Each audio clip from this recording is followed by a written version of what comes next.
Hi, welcome back to Cosmic and Body Horror. If you enjoy my content, please consider hitting the like button. It's the only way the YouTube algorithm notices me.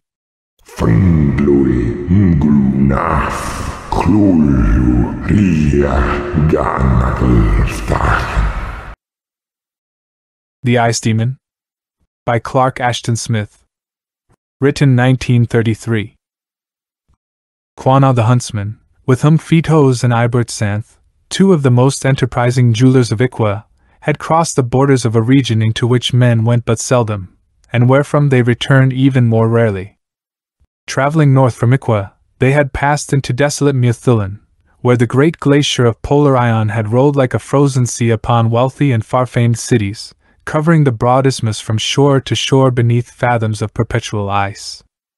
The shell-shaped domes of Cerngoth, it was fabled, could still be seen deep down in the glaciation, and the high, keen spires of Aganjai were embedded therein, together with Fern Palm and Mammoth and the square black temples of the god Tsithagwa.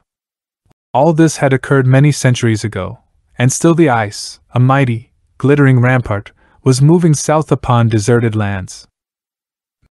Now, in the path of the embattled glacier, Quanah led his companions on a bold quest.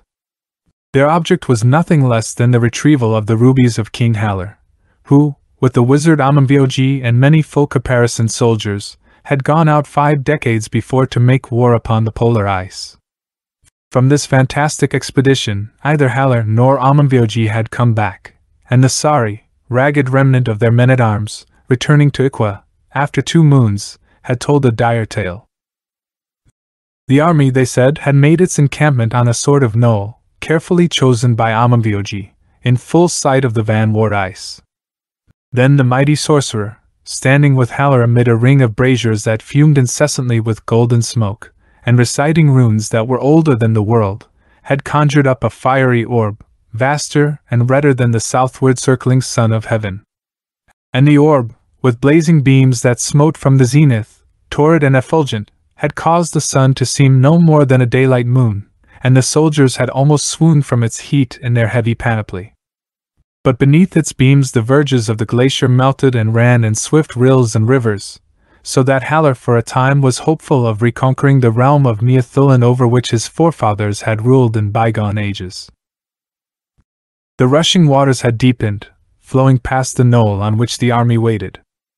Then, as if by a hostile magic, the rivers began to give forth a pale and stifling mist, that blinded the conjured sun of Amamvioji, so that its sultry beams grew faint and chill and had power no longer on the ice. Vainly the wizard had put forth other spells, trying to dissipate the deep and gelid fog. But the vapor drew down, evil and clammy, coiling and wreathing like knots of phantom serpents, and filling men's marrows as if with the cold of death. It covered all the camp, a tangible thing, ever colder and thicker, numbing the limbs of those who groped blindly and could not see the faces of their fellows at arm's length. A few of the common soldiers, somehow, reached its outer confines and crept fearfully away beneath the wan sun, seeing no longer in the skies the wizard globe that had been called up by Amamvioji. And looking back presently, as they fled in strange terror, they beheld, instead of the low-lying mist they had thought to see, a newly frozen sheet of ice that covered the mound on which the king and the sorcerer had made their encampment. The ice rose higher above the ground than a tall man's head, and dimly, in its glittering depth, the fleeing soldiers saw the imprisoned forms of their leaders and companions.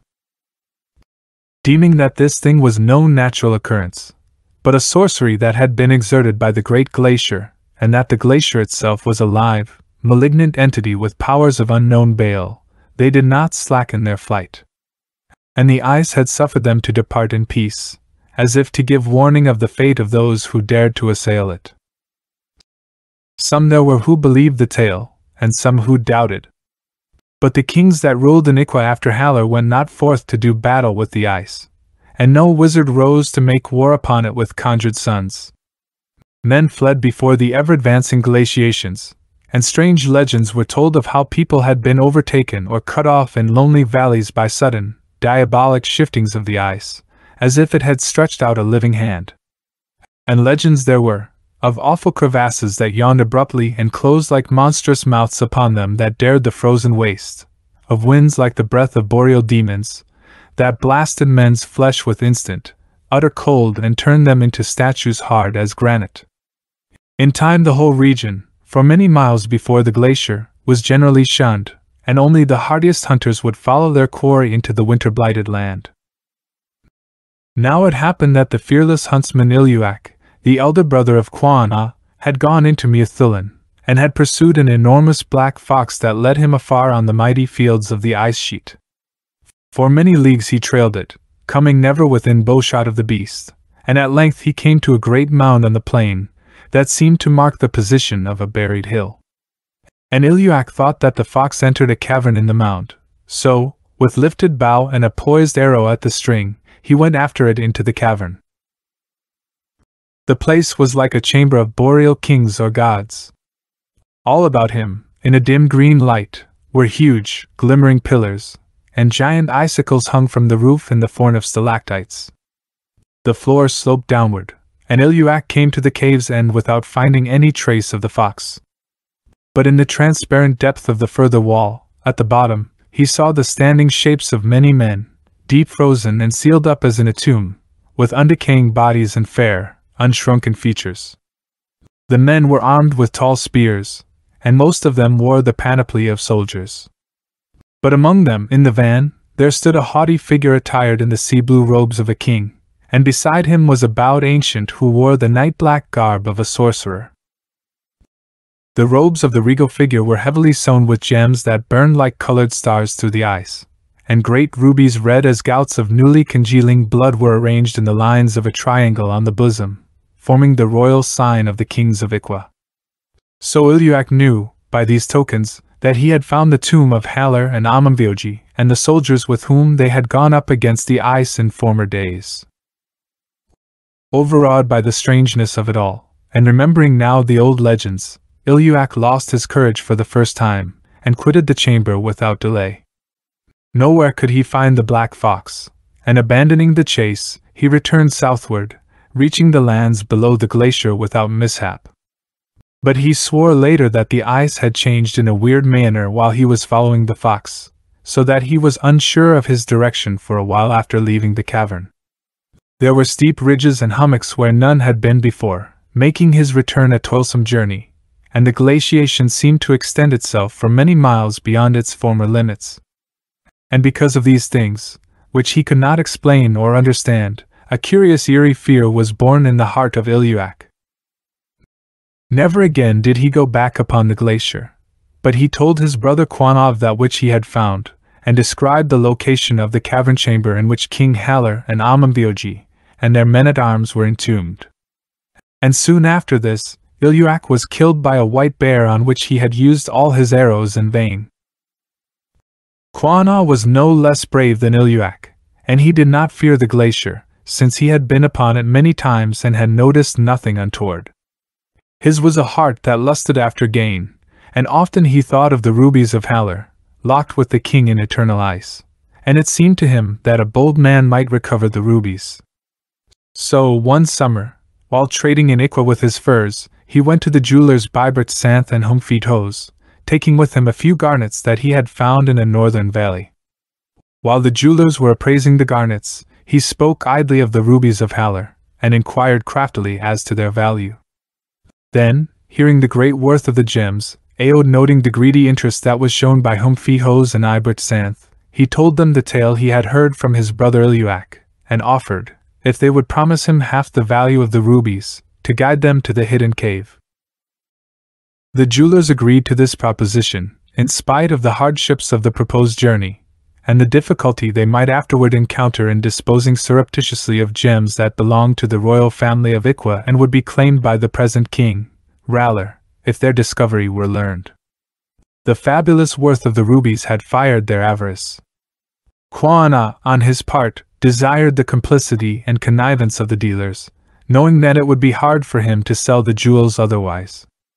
He did not trust Humfeet Hose and Ibert Santh, and it was for this reason that he required them to go with him to the cavern and pay over to him the agreed sum of money as soon as they were in possession of the treasure. The strange trio had set forth in midsummer. Now, after 2 weeks of journeying through a wild, subarctic region, they were approaching the confines of the eternal ice. They traveled on foot, and their supplies were carried by 3 horses little larger than musk oxen. Quanah, an unerring marksman, hunted for their daily food the hares and waterfowl of the country. Behind Thurn, in a cloudless turquoise heaven, there burned the low sun that was said to have described a loftier ecliptic in former ages. Drifts of unmelting snow were heaped in the shadows of the higher hills, and in steep valleys they came upon the vanward glaciers of the ice sheet. The trees and shrubs were already sparse and stunted, in a land where rich forests had flourished in olden time beneath a milder climate. But poppies flamed in the meadows and along the slopes, spreading their frail beauty like a scarlet rug before the feet of perennial winter, and the quiet pools and stagnant flowing streams were lined with white water lilies. A little to the east, they saw the fuming of volcanic peaks that still resisted the inroads of the glaciers. On the west were high, gaunt mountains whose sheer cliffs and pinnacles were topped with snow, and around those nether slopes the ice had climbed like an inundating sea. Before them was the looming, crenellated wall o' the realm-wide glaciation, moving equally on plain and hill, uprooting the trees, and pressing the soil forward in vast folds and ridges. Its progress had been stayed a little by the northern summer. Quanah and the jewelers, as they went on, came to turbid rills, made by a temporary melting, that issued from beneath the glittering blue-green ramparts. They left their pack horses in a grassy valley, tethered by long cords of elfthine to the dwarfish willows. Then, carrying such provisions and other equipment as they might require for a 2 days' journey, they climbed the ice slope at a point selected by Quanah as being most readily accessible, and started in the direction of the cave that had been found by Iluak. Quanah took his bearings from the position of the volcanic mountains, and also from 2 isolated peaks that rose on the sheeted plain to the north like the breasts of a giantess beneath her shining armor. The 3 were well equipped for all the exigencies of their search. Quanah carried a curious pickaxe of finely tempered bronze, to be used in disentombing the body of King Halar, and he was armed with a short, leaf-shaped sword, in addition to his bow and quiver of arrows. His garments were made from the fur of a giant bear, brown-black in color. Feet hose and Ibrit Santh, in raiment heavily quilted with eiderdown against the cold, followed him complainingly but with avaricious eagerness. They had not enjoyed the long marches through a desolate, bleakening land, nor the rough fare and exposure to the northern elements. Moreover, they had taken a dislike to Quanah, whom they considered rude and overbearing. Their grievances were aggravated by the fact that he was now compelling them to carry most of the supplies in addition to the 2 heavy bags of gold which they were to exchange later for the gems. Nothing less valuable than the rubies of Halar would have induced them to come so far, or to set foot on the formidable wastes of the ice sheet. The scene before them was like some frozen world of the outer void. Vast, unbroken, save for a few scattered mounds and ridges, the plain extended to the white horizon and its armored peaks. Nothing seemed to live or move on the awful, glistening vistas, whose nearer levels were swept clean of snow. The sun appeared to grow pale and chill, and to recede behind the adventurers, and a wind blew upon them from the ice, like a breath from abysses beyond the pole. Apart from the boreal desolation and drearness, however, there was nothing to dismay Quanah or his companions. None of them was superstitious, and they deemed that the old tales were idle myths, were no more than fear-born delusions. Quanah smiled commiseratively at the thought of his brother Iluak, who had been so oddly frightened and had fancied such extraordinary things after the finding of Halar. It was a singular weakness in Iluak, the rash and almost foolhardy hunter who had feared neither man nor beast. As to the trapping of Halar and Amamvioji and their army in the glacier, it was plain that they had allowed themselves to be overtaken by the winter storms, and the few survivors, mentally unhinged by their hardships, had told a wild story. Ice, even though it had conquered half of a continent, was merely ice, and its workings conformed invariably to certain natural laws. Iluak had said that the ice sheet was a great demon, cruel, greedy, and loath to give up that which it had taken. But such beliefs were crude and primitive superstitions, not to be entertained by enlightened minds of the Pleistocene age. They had climbed the rampart at an early hour of morning. Quanah assured the jewelers that they would reach the cavern by noon at the latest, even if there should be a certain amount of difficulty and delay in locating it. The plain before them was remarkably free of crevasses, and there was little to obstruct their advance. Steering their way with the two breast-shaped mountains for landmarks before them, they come after 3 hours to a hill-like elevation that corresponded to the mound of Iluac's story. With little trouble, they found the opening of the deep chamber. It seemed that the place had changed little if at all since the visit of Iluac, for the interior, with its columns and pendant icicles, conformed closely to his description. The entrance was like a fanged maw. Within, the floor sloped downward at a slippery angle for more than 100 feet. The chamber swam with a cold and glaucous translucency that filtered through the dome-like roof. At the lower end, in the striated wall, Quanah and the jewelers saw the embedded shapes of a number of men, among which they distinguished easily the tall, blue-clad corpse of King Halar and the dark, bowed mummy of Amambioji. Behind these, the shapes of others, lifting their serried spears eternally, and receding downward in stiff ranks through unfathomable depths, were faintly discernible. Halar stood regal and erect, with wide-open eyes that stared haughtily as in life. Upon his bosom the triangle of hot and blood-bright rubies smoldered unquenchably in the glacial gloom, and the colder eyes of topazes, of beryls, of diamonds, of chrysolites, gleamed and twinkled from his azure raiment. It seemed that the fabulous gems were separated by no more than a foot or two of ice from the greedy fingers of the hunter and his companions. Without speaking, they stared raptly at the far-sought treasure. Apart from the great rubies, the jewelers were also estimating the value of the other gems worn by Halar. These alone, they thought complacently, would have made it worth while to endure the fatigue of the journey and the insolence of Quanah. The hunter, on his part, was wishing that he had driven an even steeper bargain. The 2 bags of gold, however, would make him a wealthy man. He could drink to his full content the costly wines, redder than the rubies, that came from far Uzuldrum in the south. The tawny, slant-eyed girls of Iqua would dance at his bidding, and he could gamble for high stakes. All 3 were unmindful of the eeriness of their situation, alone in that boreal solitude with the frozen dead, and they were oblivious likewise to the ghoulish nature of the robbery they were about to commit. Without waiting to be urged by his companions, Quanah raised the keen and highly tempered pick of bronze, and began to assail the translucent wall with mighty blows. The ice rang shrilly beneath the pick, and dropped away in crystal splinters and diamond lumps. In a few minutes, he had made a large cavity, and only a thin shell, cracked and shattering, remained before the body of Halar. This shell Quanah proceeded to pry off with great care, and soon the triangle of monstrous rubies, more or less encrusted still with clinging ice, lay bare to his fingers. While the proud, bleak eyes of Halar stared immovably upon him from behind their glassy mask, the hunter dropped the pick, and drawing his sharp, leaf-shaped sword from its scabbard, he began to sever the fine silver wires by which the rubies were attached cunningly to the king's raiment. In his haste he ripped away portions of the sea-blue fabric, bearing the frozen and dead-white flesh beneath. One by one, as he removed the rubies, he gave them to Humfi-Hos, standing close behind him, and the dealer, bright-eyed with avarice, drooling a little with ecstasy, stored them carefully in a huge pouch of mottled lizard skin that he had brought along for the purpose. The last ruby had been secured, and Quanah was about to turn his attention to the lesser jewels that adorned the king's garments in curious patterns and signs of astrological or hieratic significance. Then, amid their preoccupation, he and Humfi-Hos were startled by a loud and splintering crash that ended with myriad tinklings as of broken glass.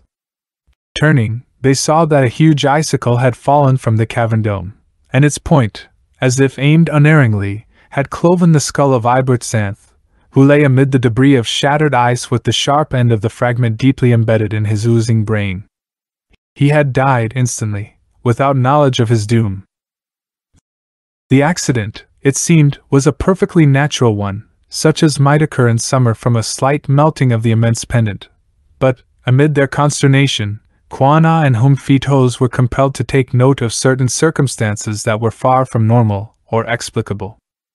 During the removal of the rubies, on which their attention had been centered so exclusively, the chamber had narrowed to half of its former width, and had also closed down from above, till the hanging icicles were almost upon them, like the champing teeth of some tremendous mouth. The place had darkened, and the light was such as might filter into Arctic seas beneath heavy floes. The incline of the cave had grown steeper, as if it were pitching into bottomless depths. Far up, incredibly far, the two men beheld the tiny entrance, which seemed no bigger than the mouth of a fox's hole. For an instant they were stupefied. The changes of the cavern could admit of no natural explanation, and the Hyperboreans felt the clammy surge of all the superstitious terrors that they had formerly disclaimed. No longer could they deny the conscious, animate malevolence, the diabolic powers of Baal imputed to the ice in old legends. Realizing their peril, and spurred by a wild panic, they started to climb the incline. Humfitos retained the bulging pouch of rubies, as well as the heavy bag of gold coins that hung from his girdle, and Kwannon had enough presence of mind to keep his sword and pickaxe. In their terror-driven haste, however, both forgot the second bag of gold, which lay beside Iburt's Santh, under the debris of the shattered pendant. The supernatural narrowing of the cave, the dreadful and sinister closing down of its roof, had apparently ceased. At any rate, the Hyperboreans could detect no visible continuation of the process as they climbed frantically and precariously toward the opening.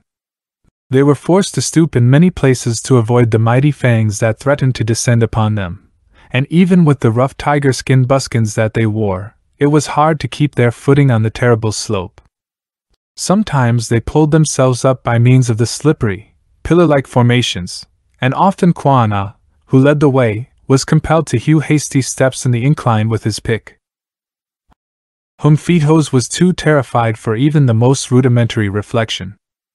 But Kwannon, as he climbed, was considering the monstrous alterations of the cave, which he could not align with his wide and various experience of the phenomena of nature. He tried to convince himself that he had made a singular error in estimating the chamber's dimensions and the inclination of its viewer. The effort was useless. He still found himself confronted by a thing that outraged his reason, a thing that distorted the known face of the world with unearthly, hideous madness, and mingled a malign chaos with its ordered workings. After an ascent that was frightfully prolonged, like the effort to escape from some delirious, tedious nightmare predicament, they neared the cavern mouth. There was barely room now for a man to creep on his belly beneath the sharp and ponderous teeth. Kwannon, feeling that the fangs might close upon him like those of some great monster, hurled himself forward and started to wriggle through the opening with a most unheroic celerity. Something held him back, and he thought, for one moment of stark horror, that his worst apprehensions were being realized. Then he found that his bow and quiver of arrows, which he had forgotten to remove from his shoulders, were caught against the pendant ice. While Humfitos gibbered in a frenzy of fear and impatience, he crawled back and relieved himself of the impeding weapons, which he thrust before him together with his pick in a second and more successful attempt to pass through the straight opening. Rising to his feet on the open glacier, he heard a wild cry from Humfitos, who, trying to follow Kwannon, had become tightly wedged in the entrance through his greater girth. His right hand, clutching the pouch of rubies, was thrust forward beyond the threshold of the cave. He howled incessantly, with half-coherent protestations that the cruel ice teeth were crunching him to death. In spite of the eerie terrors that had unmanned him, the hunter still retained enough courage to go back and try to assist Humfitos. He was about to assail the huge icicles with his pick, when he heard an agonizing scream from the jeweler, followed by a harsh and indescribable grating. There had been no visible movement of the fangs, and yet Kwannon now saw that they had reached the cavern floor. The body of Humfitos, pierced through and through by one of the icicles, and ground down by the blunter teeth, was spurting blood on the glacier, like the red mist from a winepress. Kwannon doubted the very testimony of his senses. The thing before him was patently impossible. There was no mark of cleavage in the mound above the cavern mouth, to explain the descent of those awful fangs. Before his very eyes, but too swiftly for direct cognition, this unthinkable enormity had occurred. Humfitos was beyond all earthly help, and Kwan'aa, now wholly the slave of a hideous panic, would hardly have stayed longer to assist him in any case. But seeing the pouch that had fallen forward from the dead jeweler's fingers, the hunter snatched it up through an impulse of terror-mingled greed, and then, with no backward glance, he fled on the glacier, toward the low-circling sun. For a few moments, as he ran, Kwan'aa failed to perceive the sinister and ill-boding alterations, comparable to those of the cave, which had somehow occurred in the sheeted plain itself. With a terrific shock, which became an actual vertigo, he saw that he was climbing a long, insanely tilted slope above whose remote extreme the sun had receded strangely, and was now small and chill as if seen from an outer planet. The very sky was different. Though still perfectly cloudless, it had taken on a curious deathly pallor. A brooding sense of inimical volition, a vast and freezing malignity, seemed to pervade the air and to settle upon Kwan'aa like an incubus. But more terrifying than all else, in its proof of a conscious and malign derangement of natural law, was the giddy poleward inclination that had been assumed by the level plateau. Kwan'aa felt that creation itself had gone mad, and had left him at the mercy of demoniacal forces from the godless outer gulfs. Keeping a perilous foothold, weaving and staggering laboriously upward, he feared momently that he would slip and fall and slide back forever into Arctic depths unfathomable. And yet, when he dared to pause at last, and turned shudderingly to peer down at the supposed descent, he saw behind him an acclivity similar in all respects to the one he was climbing, a mad, oblique wall of ice, that rose interminably to a second remote sun. In the confusion of that strange bouleversement, he seemed to lose the last remnant of equilibrium, and the glacier reeled and pitched about him like an overturning world as he strove to recover the sense of direction that had never before deserted him. Everywhere, it appeared, there were small and wan parhelia that mocked him above unending glacial scarps. He resumed his hopeless climb through a topsy-turvy world of illusion. Whether north, south, east, or west, he could not tell. A sudden wind swept downward on the glacier. It shrieked in Kwan'aa's ears like the myriad voices of taunting devils. It moaned and laughed, and ululated with shrill notes, as of crackling ice. It seemed to pluck at Kwan'aa with live malicious fingers, to suck the breath for which he had fought agonizingly. In spite of his heavy raiment, and the speed of his toilsome ascent, he felt its bitter, mordant teeth, searching and biting even to the marrow. Dimly, as he continued to climb upward, he saw that the ice was no longer smooth, but had risen into pillars and pyramids around him, or was fretted obscenely into wilder shapes. Immense, malignant profiles leered in blue-green crystal, the malformed heads of bestial devils frowned, and rearing dragons writhed immovably along the scarp, or sank frozen into deep crevasses. Apart from these imaginary forms that were assumed by the ice itself, Kwan'aa saw, or believed that he saw, human bodies and faces embedded in the glacier. Pale hands appeared to reach dimly and imploringly toward him from the depths, and he felt upon him the frost-bound eyes of men who had been lost in former years, and beheld their sunken limbs, grown rigid in strange attitudes of torture. Kwan'aa was no longer capable of thought. Deaf, blind, primordial terrors, older than reason, had filled his mind with their atavistic darkness. They drove him on implacably, as a beast is driven, and would not let him pause or flag on the mocking, nightmare slope. Reflection would have told him only that his ultimate escape was impossible, that the ice, alive and conscious and maleficent thing, was merely playing a cruel and fantastic game which it had somehow devised in its incredible animism. So, perhaps, it was well that he had lost the power of reflection. Beyond hope and without warning, he came to the end of the glaciation. It was like the sudden shift of a dream, which takes the dreamer unaware, and he stared uncomprehendingly for some moments at the familiar Hyperborean valleys below the rampart, to the south, and the volcanoes that fumed darkly beyond the southeastern hills. His flight from the cavern had consumed almost the whole of the long, subpolar afternoon, and the sun was now swinging close above the horizon. The parhelia had vanished, and the ice sheet, as if by some prodigious legerdemain, had resumed its normal horizontality. If he had been able to compare his impressions, Quanah would have realized that at no time had he surprised the glacier in the accomplishment of its bewildering supernatural changes. Doubtfully, as if it were a mirage that might fade at any moment, he surveyed the landscape below the battlements. To all appearances, he had returned to the very place from which he and the jewelers had begun their disastrous journey on the ice. Before him an easy declivity, fretted and runneled, ran down toward the grassy meadows.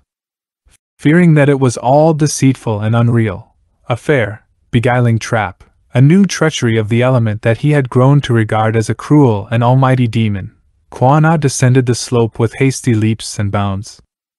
Even when he stood ankle-deep in the great club mosses, with leafy willows and sedgy grasses about him, he could not quite believe in the verity of his escape. The mindless prompting of a panic fear still drove him on, and a primal instinct, equally mindless, drew him toward the volcanic peaks. The instinct told him that he would find refuge from the bitter boreal cold amid their purlieus, and there, if anywhere, he would be safe from the diabolical machinations of the glacier. Boiling springs were said to flow perpetually from the nether slopes of these mountains.